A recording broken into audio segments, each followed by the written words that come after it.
Hello hi అందరికీ నమస్తే. అందరూ ఎలా ఉన్నారండి? బాగున్నారా? ఈరోజు నేను మీ ముందుకి గుమ్మడికాయ హల్వా అండి, బూడిద గుమ్మడికాయ హల్వాతో ముందుకు వచ్చేసాను. ఒక చిన్న బూడిద గుమ్మడికాయ తీసుకున్నాను, ముక్కలుగా కట్ చేసేసుకున్నాను. దాన్ని ఇలా తురిమేసుకున్నాను అనమాట.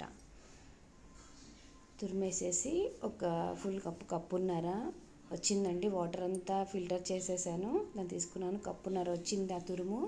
దానిలో 1/4 కప్పు బెల్లం వేసుకున్నాను.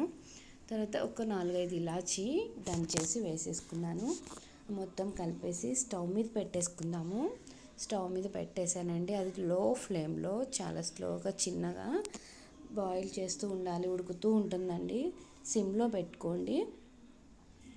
స్టవ్ని సిమ్లో పెట్టుకొని అలా ఉడుకుతూ ఉండనివ్వండి. బాగా మొత్తం అంతా బెల్లం అంతా కరిగిపోయి ఇట్లా ఉడుకుతూనే ఉంటుందండి. సిమ్లోనే పెట్టండి, హైలో పెట్టద్దు, మాడిపోతుంది.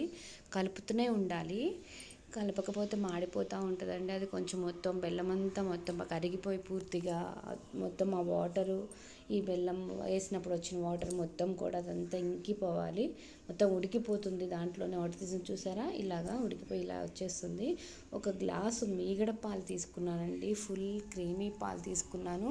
వాటర్తో మొత్తం బాయిల్ అయిపోయిన తర్వాత ఈ బెల్లం మొత్తం అది ఇందులో బాయిల్ అయిపోయి ఉడికిపోయిన తర్వాత ఫుల్ క్రీమ్ మిల్క్ తీసుకున్నానండి, ఒక గ్లాసు.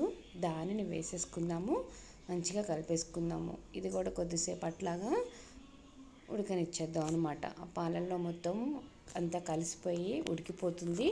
అట్లా మంచిగా ఉడికిపోయిన తర్వాత మళ్ళీ కొంచెం మనం నెయ్యి వేసుకుందాం అనమాట. ఒక 100 గ్రామ్స్ అట్లా నెయ్యి వేసుకోవచ్చు. ఇంకా ఎక్కువ కావాలంటే ఎక్కువ వేసుకోవచ్చు.